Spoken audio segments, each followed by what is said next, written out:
Look, I know there's a lot of noise in Washington, there always is, but it seems to me a little more than usual now. A whole lot of hyperbole, a lot of heat, and I'm here today to try to set some things straight if I can.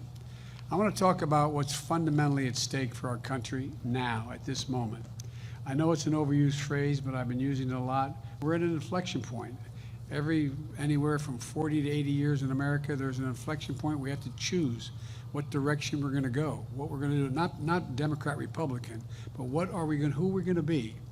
For a long time, America set the pace across the entire globe. For the better part of the 20th century, we led the world by a significant margin in investments in ourselves, in our people, in our country. We invested in our infrastructure, in our roads, highways, bridges, ports, airports, and the arteries of the nation that allow commerce to function smoothly and swiftly and allow us to generate significant income. We've invested in our people in opportunity. We're among the first to provide access, for example, to free education.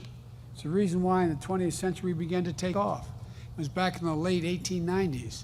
We decided among the first countries that we were going to be the first nation that every single American, regardless of their background, it wasn't at the time regardless of their background, but based on income, would have free 12 years of education.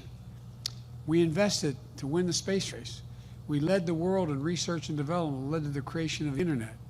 And but then something happened. We slowed up. We stopped investing in ourselves. America is still the largest economy in the world. We still have the most productive workers and the most innovative minds in the world. But we're risk losing our edge as a nation.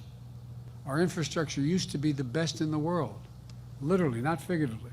Today, according to the World Economic Forum, we rank 13th.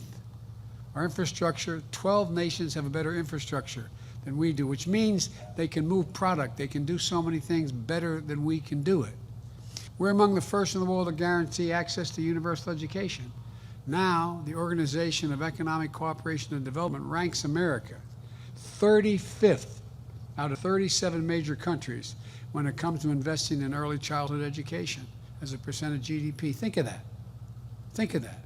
Of all the industrial nations in the world, the instinct Americans would say, if you asked them 25 years ago, would say we're number one. We are not. There's only 2 industrial nations that are lower than us. All those investments that fuel the strong economy, we've taken our foot off the gas. I don't know what's happened. The world has taken notice, by the way, including our adversaries. And now they're closing the gap in a big way.